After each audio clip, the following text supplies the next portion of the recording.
I was picking up my uncle from the airport at JFK in New York City a couple years ago.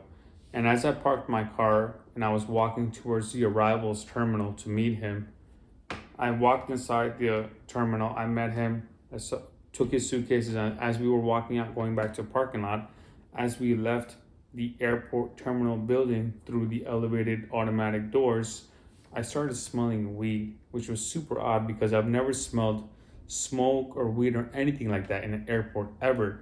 It was like completely illegal and nobody ever tried to do any of that. So as I walked out, I smelled it and then I looked and I saw somebody that had this long of a blunt filled with the weed and they were smoking outside the airport. And they were smoking into the cold air and it was making like this huge bubble of smoke. So not only did I see somebody smoking weed that was shameless and that was just outside doing whatever he wanted, but there was nobody else to check him and to tell him to stop doing that. There was no police officers, there was no security guards that told him, hey, what the hell are you doing? And this goes back to what I was saying, is that nobody has any checks and balances of how things should be. You have people that have their own definition of how to act in public and how to act in private.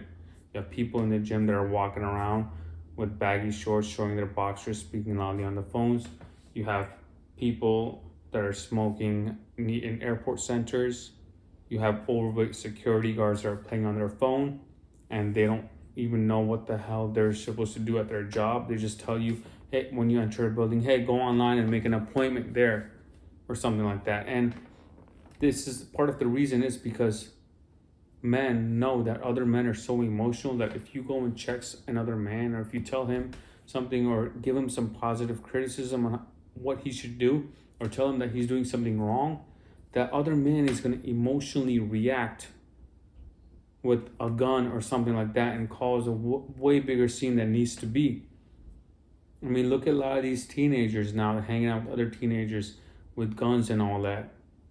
You see these videos all the time, and this wasn't how things were back in the day, because back in the day we would scrap, we would fight, and then we would call it a day. It wouldn't be on camera and we would keep it pushing. But nowadays men are so quick to react. There's no one to check anybody else because they know that they're emotionally going to react. So nobody wants to be disturbed like that and have their life changed like that. And this is the bar that is set nowadays. This is why it's so important to be a thorough man, because when you're a thorough man, you're not going to succumb to other people's idiotic views and habits that you see in public. You're going to have your own definition. You're going to know you need to work on your mindset, your attitude, your looks, your fashion, your intentionality in doing everything that you do normally.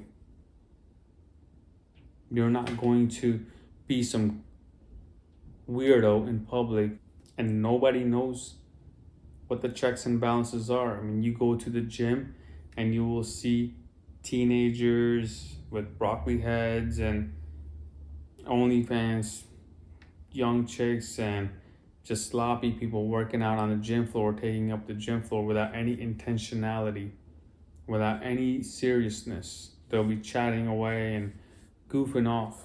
But back in the day, it used to be serious builders, bodybuilders that would go to the gym, dads that wanted to get strong. They would go with intentionality and focus without tons of supplements, and they would work out and they would get their training in and it would be real and raw. But now it's just a lot of fluff. Anybody and their mother goes into the gym smoking in there, looking shabby and beat up in there, and nobody's gonna say anything because nobody has any level of how things should be. This is why, as a thorough man, it's so important for you to go out there and show the best example of yourself, the best example of humanity, and truly teach others in how to become thorough by first becoming thorough yourself and showing that example to others. In this channel, I talk about being a thorough man. Browse my other videos. My Instagram is in the description. I'm going to be making more content regarding this. This is super important. We need to cover this. We need to talk about this. We need to have men become thorough. This is the way going forward. Being a thorough man. I'll see you on the next one.